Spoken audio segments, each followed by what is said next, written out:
Waefeso 6:12. Kushindana kwetu sisi si juu ya damu na nyama, bali juu ya falme na mamlaka, wakuu wa giza hii, na juu ya majeshi ya mapepo mabaya katika ulimwengu wa roho. Mpendwa, ili ufanikiwe kuna maeneo matatu lazima uyashinde.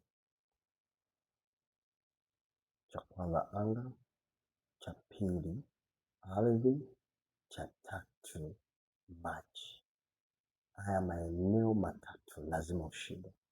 Ndio maana kwenye vikosi vya jeshi kuna kikosi cha anga, kikosi cha maji na kikosi cha waendao kwa miguu. Sasa mpendwa, wewe Mungu amekuweka kama askari. Usipopambana na ukapambania maisha yako binafsi, hautaweza kutoka.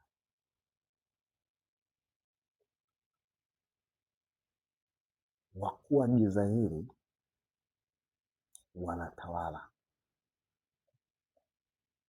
angani. Wakuu hao wa anga kazi yao ni kuiba. Yohana 10:11 aje yaibe, bali kuchinja na kuangamiza na kuharibu. Kwa hiyo wakuu wa anga wako kule, kazi yao ni kuiba.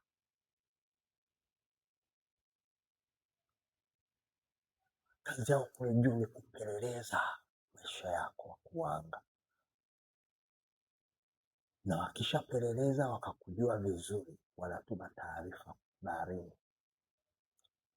na kule kuna Leviathani yuko kule, na Leviathani kule akishaona vile anatuma mashambulizi.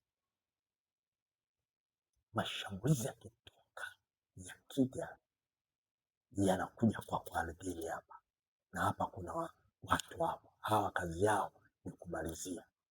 Ndio wale wanaotengeneza ajali, na wanapenda sana kutumia ajali sana. Wewe jaribu kuangalia eneo linalotokea ajali, ni maeneo yale yale, kwa sababu wanatenda vitu vyao pale. Mpendwa, lazima upambane, uwe askari wa kiroho uweza kuwashinda hawa watu. Watu wengi wanaomba, lakini wengi hawawapigaji upofu adui zao. Wapige upofu unapofanya maombi yako, wasikuone. Wale walinzi wanaokulinda wao na familia wao wasikuone. Wapige upofu hata unapopata maendeleo, wasikuone.